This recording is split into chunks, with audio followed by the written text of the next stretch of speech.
Yo yo yo, it's your boy Luap, and today we're going to talk about the Diamond and Pearl remakes, if we get them, and what I want to be on them. This week we'll be getting our Pokemon Mini Direct, and with that, hopefully and most likely some more information on the mainline Pokemon games coming out this year.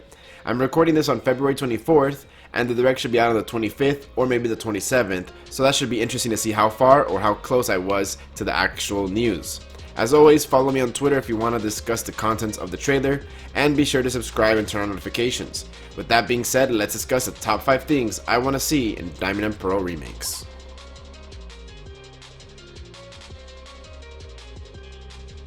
The first thing I want to see is an expanded contest system. I know this is probably the least likely thing to see out of everything that I'll mention, but it doesn't matter, I really want it. Let me also just mention now that this list is in no particular order. Well, what I mean by an expanded version is that I want to see more work in this section to make it stand out. The way the anime handled contests is just perfect, and I would personally love something similar to that. In the original games, you do your dress up, a dance, and there's an acting section. Now these are inherently fine, but it would be cool to see maybe a battle section too, akin to the anime. You can fight a battle with maybe a 3-turn limit or something. If you combo certain moves together, you can get extra points and cause your opponent to lose points, and it can get determined by points or by knockout, the victor of the round. A way to make this balance is to have the CPU Pokemon be the same level as the Pokemon that you entered with. If not, you'd be destroying a level 15 Bidoof with your level 100 Arceus, and it just wouldn't be as fun, right? Another thing that would be cool and hopefully is implemented even if they don't get the changes I offered is to have contests available for Wi-Fi with maybe a competitive aspect to it. You can do casual contests with your friends with, no prizes and no risk or reward, but there's also a rank section for each of the contest types. I would love to sink some time into this game mode if it got expanded upon, and I hope you would too.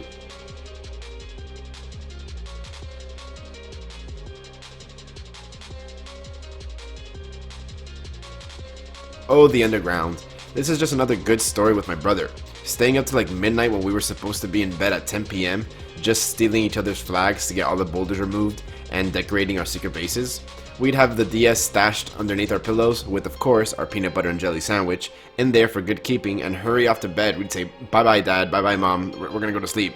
And then of course we would just be like trolling, playing the DS. And then when we hear someone coming into the room, we'd slam the DS shut and pretend to be asleep, and we were probably super obvious. Like they heard like clap clap clap, and then probably like some giggling, and then going to bed, and then they just pretend like whatever, and they just left us alone.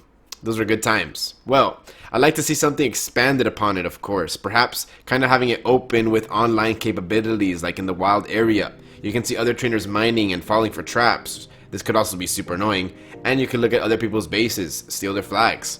I think to make it realistic, it should be probably capped at around 10 to 20 people, so whenever you connect to the internet while you're in the underground, it has like the 10 or 20 people-ish, I don't know, chosen at random from the world. I don't know how it would work, because having too many people would be too crazy. Imagine having 100 people mining, setting traps. You might be forever trapped in the traps. You might even like lag like crazy, so I don't know. They probably should cap it at like a small realistic amount, so they could just keep the same gameplay as last time with updated graphics. Similar gameplay would be great. If they could just add one more gameplay element, again, I don't know, I'm not a game designer, but they could add like one gameplay element to, increase the experience. Have some more furniture with new Pokemon, just more furniture in general, more plushies. I'd be a happy man, and I'd be on the Underground quite a lot. So I don't know about you guys, but I think Underground is one of the things I'm also very looking forward to. So I'm in the camp of people who believe that we'll get Dynamax in this game and not get Mega Evolutions. However, I still want us to get it. We can bring in all the old Megas, plus get some new ones. Let's get iconic Megas for the cool Generation 4 Pokemon that were snuffed of one. In fact, which Pokemon would you like to receive a Mega Evolution? Comment down below. I'd like to see what you guys would pick. For me, I think I'd go with Luxray. I just like him, he's super cool, and having Volkner use him in the 8th gym would be super sick. We can even get some Mega Evolutions for Generation 6, 7, or even Generation 8 Pokemon. That would be a surprise, right? Even if we do end up getting Dynamaxes back, it would still be really cool to see which Pokemon would get Gigantamax forms. And I know that's always hype for me. I remember when Omega Ruby and Alpha Sapphire were coming out, and I'd check Cerebi every single week to see which Pokemon got a confirmed Mega Evolution, and every time a new one popped out, I would just go crazy, like, oh wow, this guy's like sick as hell. Oh wow, I always wanted him to be cool. Oh wow, this guy's gonna be viable now. I don't know, just leading up to the release and seeing all the Mega Evolutions, Gigantamax forms, that personally brings a lot of hype. For me, because I'm not a Smash guy, it's like seeing a new Smash character reveal. It's like, whoa, mind-boggling, awesome. Hopefully we get Mega Evolutions, or maybe both. You know, both would be the best of both worlds, right? So this one is pretty simple and to the point. I also do think that this will happen. I want that in this game at the very least supports the Pokemon that aren't able to be transferred to Sword and Shield. I do think this is the case because now, how convenient that Darkrai, Arceus, Manaphy, and Shaman, you know, the Generation 4 like key legendaries, cannot be transferred into these games. It's as if they planned this from the start. We can't even get Johto starters or something like that, so let's throw them in here too. I'd like to be able to complete a living dex potentially between both games, and somehow update it to where I could just have them all in one game, but I'm probably reaching for the stars there.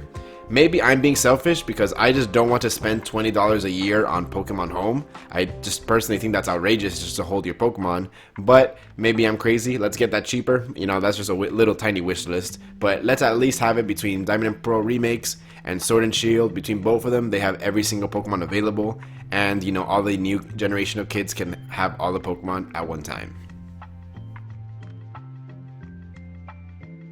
Now this is something which I'd say is more than likely to happen, but I still want it to. HMs were a huge setback for the Generation 4 games. I believe that they're the generation with the most HMs in total. Since Generation 7 we haven't had any HMs, and even Gen 6 only had 5, but Generation 4 had 8. If we can just do a system like in Let's Go where our main Pokemon uses the HMs, that would be cool, but I'd rather have it so that we have like a key item for everything that we need to do. Like, I don't know, a really big like electrical fan to defog everything, or just tie some balloons on a stick and you fly to where you need to go. I don't know, those are obviously crazy wacky ones, but I just mean like we don't need HMs. We can just like press our key item and just have it work, you know. Like, I don't know, I feel like it's kind of redundant to have, you know, 8 HMs. That's like 2 Pokemon out of your 6 full item slots taken just to progress in the game, because there was like a lot of mandatory HMs in Generation 4 as well. So yeah, no HMs please. I mean, I'm probably gonna say it's more than likely not to happen, but still, I'm gonna reiterate, no HMs. Please, Game Freak, please. I really hope that these games are announced this week. I want to pick them up and play them like crazy. These games, I poured thousands of hours into the originals, played competitive for the first time in my life, so I remember just grinding my EV Pokemon and like just going on competitive battles and getting stomped, absolutely stomped. I get like 6-0'd and 5-0'd, and it just gave me more motivation to just keep trying harder and harder until one day, you know, I finally won my first battle, and it was just the best memory ever. I just cherish all the memories I had with my brother playing this, and I really want to relive all the nostalgia, even if it's just an ounce of it. I want to relive it a little bit. So would you guys pick up these games even if they don't have a complete national dex? Which feature would you personally like to see come back or newly implemented? Thank you guys for listening. It's been your boy Luap, and I'm out. Can't wait to read your comments. Peace.